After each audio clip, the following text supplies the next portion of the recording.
laisser la parole. Premier point, le christianisme, selon la Bible, elle ne vient pas de Dieu. Actes des Apôtres 11, 26, la première fois que les chrétiens ont été appelés, c'est les disciples qui ont été appelés chrétiens. Acte 11, 26. Ce n'est pas Jésus qui les a appelés chrétiens, ce n'est pas un ange qui les a appelés chrétiens, ce n'est pas Dieu qui les a appelés chrétiens, mais ce sont des païens d'Antioche. La Bible le confirme. Acte 11, 26, la Bible de Jérusalem, dans la note explicative E. Makoso peut témoigner. Deuxièmement, l'islam, d'abord je suis dans le christianisme. Dans le christianisme, il y a les rose-croix, les mormons, les christianistes célestes, les évangéliques catholiques. Ils n'ont pas la même doctrine. Ils parlent tous d'un même Jésus, mais ils n'adorent pas Jésus de la même manière. Chose qui n'est pas chez les musulmans, parce que tous les musulmans disent que Allah est Dieu, Mohammed est le messager d'Allah, le pèlerinage c'est à la Mecque.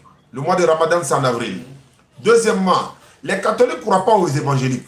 Les évangéliques ne croient pas aux témoins de Jéhovah. Les témoins de Jéhovah disent que Jésus n'est pas Dieu, mais il est le Fils de Dieu. Les catholiques disent Dieu même a une maman même. En disant quoi? Sainte Marie, la mère de Dieu, priez pour nous, pauvres pécheurs, maintenant et à l'heure de notre mort. Amen. Jésus priait comme les musulmans selon la Bible.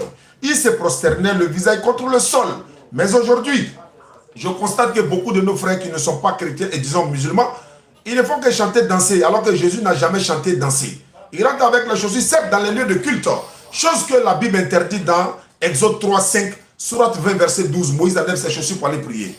Avec toi, je suis en train de parler, mon frère. Tu ne rentres même pas chaussures avec dans ta chambre. Toi, tu ne rentres pas chaussures peut-être dans ta propre chambre. En Côte d'Ivoire, ici, un peu partout dans le monde, beaucoup ne le font pas. Mais il y a des chambres, il y a des personnes qui rentrent avec les chaussures dans leur chambre.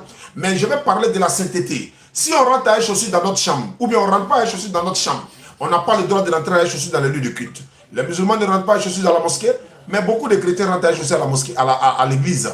Les femmes qui sont menstruées selon Lévitique 15, 19 à 25 ne doivent pas rentrer à l'église.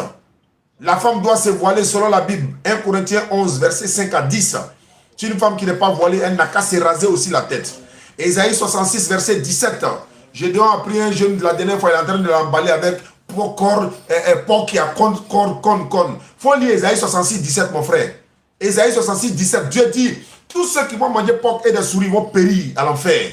Les musulmans ne mangent pas le porc. L'ablution que les musulmans font, laver les mains, les pieds, tout ça, ça est dans la Bible. Mais ça cherche quoi dans la Bible? Exode 40, 30 à 31, Moïse et son frère Aaron ont pris l'ablution. Ils ont mis de l'eau dans la tente, dans la cuve. Ils ont lavé leurs mains, leurs pieds. Ils sont allés prier Dieu. C'est comme ça les musulmans prient. Jésus se procède pour prier. C'est comme ça les musulmans prient. Marc 1, 35, 5 h du matin, matin bonheur, Jésus s'est levé pour aller prier. Je donne les versets à l'appui pour que ceux qui nous suivent peuvent, n'est-ce pas, vérifier, devoir à domicile. Néhémie chapitre 8, verset 4.